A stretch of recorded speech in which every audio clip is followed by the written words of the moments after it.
I'm a little bit anxious today that I've propped these signs we made 2 weeks ago, propped them up. I was worried that it might be some sign from God. Do you remember when the Conservative Party conference was in Birmingham and where their slogan fell down behind Theresa May at that time?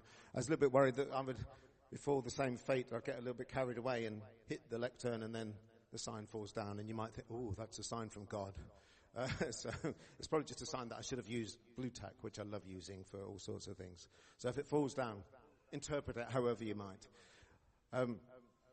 But what I want us to think about is this word love, and then what follows it, certainly in our thinking today, kindness. To think about what it is to love kindness, as the prophet Micah says, that God requires us to do. To do justice, to love kindness, and to walk humbly with our God. To love kindness. And the words might just wash over us lots of the time. We've heard them lots of times, and we might know it more as love mercy. But we don't always put these two words together about loving kindness. We might sing about God's loving kindness to us, as we have done already. But to put those two words together in this way about something that we should be doing, isn't it enough for us just to be kind or to love one another? So what's this with the love kindness thing? Well, my punchline at the beginning, so that then you can nod off in between, if you like, and say amen at the end, like you've been listening all the way through, is that it should really be about not being grudging, about being positively kind, about being positively merciful about what we do, rather than something that we do reluctantly. Because I think what we have here in Luke's Gospel in chapter 10, from certainly in the illustration, the story that Jesus tells about this Samaritan man, is an example of positive, practical kindness in action. If we look at chapter 10 and verses 33 to 35 in particular. I wasn't going to focus on the initial discourse that there is between Jesus and the lawyer who was trying to catch him out, but I wanted to really focus on what Jesus is trying to say in his story. So verses 33 to 35 say, "But a Samaritan while traveling came near him, and when he saw him he was moved with pity. He went to him and bandaged his wounds, having poured oil and wine on them. Then he put him on his own animal, brought him to an inn, and took care of him." It's a very vivid illustration, example of what it is for somebody to take care of somebody in a very practical way. For somebody to be doing something that's more than just a perfunctory there, I've done my bit, but actually to stick their neck out in order to help this person, doing more than just the basic requirement that they can get away with. And in verses 36 to 37, Jesus asks the question, "Which of these three do you think was a neighbor to the man who fell into the hands of robbers?" He said, the lawyer says, "The one who showed him mercy." And Jesus said to him, "Go and do likewise." So Jesus is exhorting, commanding that man and us to behave in a way that the Samaritan was behaving. Might be completely different situations that we find ourselves in. We might find ourselves in that kind of situation sometimes. But for us to act in that way. This thing of us loving kindness, to actually delight, to relish acting with kindness. Now, I was once in a church where the preacher was heckled because they started to really get into the story and say about how bad the Levite was and the priest was, and say why it is that they were so uncaring, why they were behaving terribly. There's a danger that we get really sidetracked with that. And that was actually, feel free to heckle if you want. But I think it was actually justified heckling at this preacher, because I think that it doesn't really help us that much.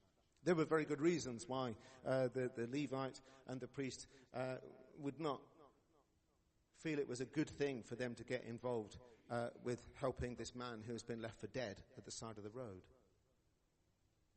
But what I want us to do today, in particular, is to look at the positive example that we have here with the Samaritan. The Samaritan who takes a risk.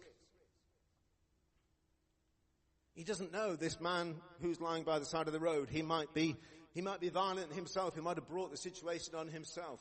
He takes a risk because he's crossing a boundary. He's crossing a line because he's a Samaritan and this man is a Jewish man, and the two of them are not supposed to. They don't do business together. They don't get on together. They are sworn enemies. He takes a risk. He sticks his neck out. He delays his journey. So he's going somewhere. Maybe he's just ambling along, just kind of out for a bit of a stroll. But this road between Jericho and Jerusalem was renowned for being one that was quite a dangerous one, where there would be robbers, where there would be bandits. So this is why Jesus uses it as an example. But he takes a risk and delays his journey, slows himself down in order to help this man. He maybe even diverts from his journey by then taking him to an inn so that he can be looked after there. But certainly it isn't just a case of bish bosh bosh, just bish bosh bash even, to just help this person and then go on his way. He actually takes that extra care and concern for him. He then gives him the equivalent of 2 days' wages, or gives the hotel, the inn, 2 days' wages to pay for what the care that this person needs to have. And there's the promise of more to follow. This is no half-hearted, conscience-resolving act of kindness. This is a genuine, deep act of kindness that suggests that this man in this story is loving kindness.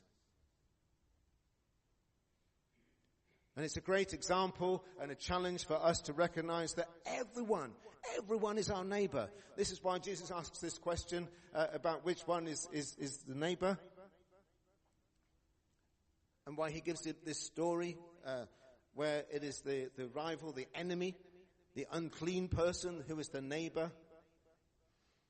Because the answer to who is my neighbor is not just the person that lives next door to us. It's not just the person that we like, but it is actually everybody. All of God's creation.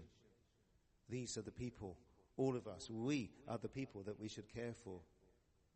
There being no boundary, no divide. And so as we show kindness and mercy, it is to all and it is for all. So we need to concentrate on what the Samaritan does in this story rather than worrying too much on this occasion about what the Levite and the priest are doing. And so therefore for us, I think it's important for us not to be concerned about what others are or aren't doing in the world, but think about what we are doing. Rather than thinking that, that person hasn't done this or that person hasn't done that, so I won't. But for us to be the people that take that initiative, for us to be the people that do the best that we can.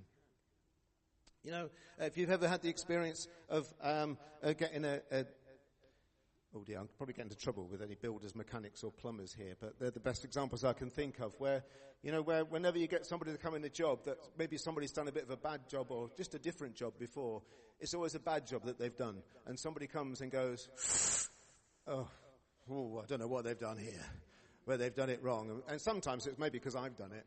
That could be one of the reasons as well. So it's bound to be bad then. But there's that tendency for us all to run down what's happened before. Maybe there's even a tendency for pastors to do that and look at the things that have happened before.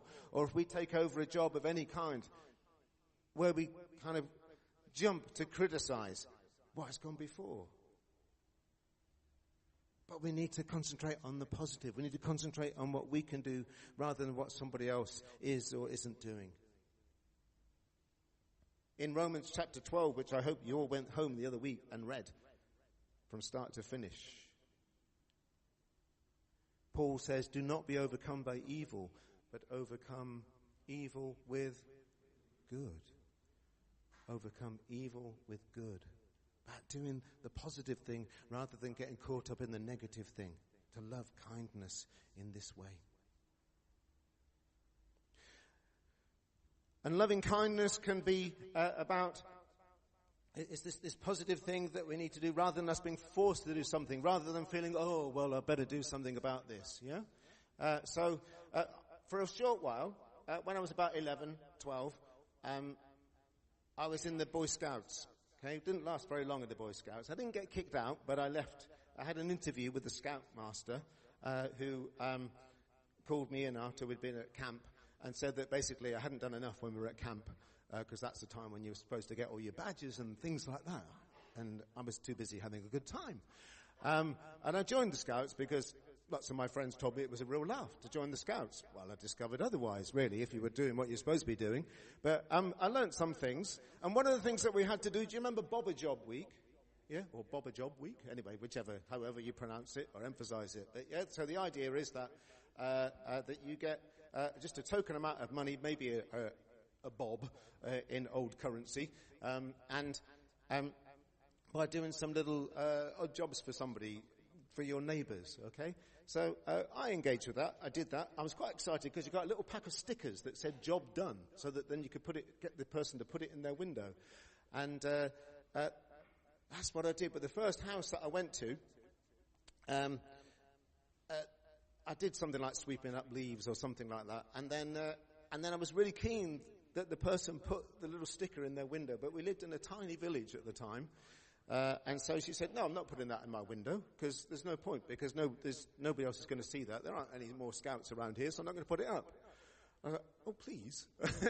This is the most exciting bit about the whole job. So she refused to do it. And I got disheartened after that. I never went to a single house after that. I never did a single other job for Bob a Job Week. Hence, I didn't last long in the Scouts. But because I realized that I wasn't really doing it because my heart was in it. I was only doing it because I'd been told that I needed to get on with doing something. Otherwise, there was no point in me being in the Scouts. I didn't really want to do it. I didn't really want to do these jobs for people. Now, obviously, I really wish that I would. And if I could live that all again, then I would do. I'd be around there at people's houses doing so many things to help them. But I didn't have that motivation. But, if I had stuck with it, maybe it would have got better. If I had stuck with it, maybe then I would have actually started to love those acts of kindness that I was being called to do, that I was being told to do by the Scout leader. I've just signed up this week, a bit late, for the 40 acts of kindness. Is anybody else doing that? I put a little thing on the news sheet about it. Anybody else? No? Oh, okay. Well, see how we go. So, yesterday, I was supposed to give away something that I really value to somebody else. Okay? So you have things like this where you either bless somebody by giving them something or bless somebody by doing something for them. I'm a little bit scared about where it's going to go and how I'm going to do with this. And now I've told you about it, you're all going to really judge me if I don't do those things. Or if I'm kind to you, you're just going to judge me by saying, oh, he's only doing that because he's doing the 40 acts of kindness thing. But it's to prompt me to act kindly. But I realize that I should be kind anyway. I should love kindness. But sometimes if we do have something or someone saying that we should do something, then we start to get into it and we love that kindness or that more. Sometimes we have to stick with something. It's a bit like trying to kind of be happy. Sometimes if we fix a smile on our face, maybe the rest of us will follow. And in the same way, if we do something, a kind act, maybe, just maybe, then we will start to love doing that thing a little bit more and do it much more sincerely. It's best if we love doing these things from the start, if we don't just do them from a sense of duty, but sometimes that's all that we have, is that prompt.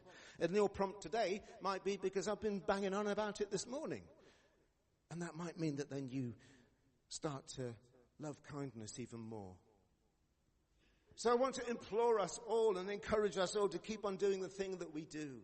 Not worry about what other people are doing or aren't doing, but look at what we are doing. And with God's help, be people that are willing and loving, who don't have to be asked, but step forward to help somebody, who are generous, who are people who naturally rise to the occasion,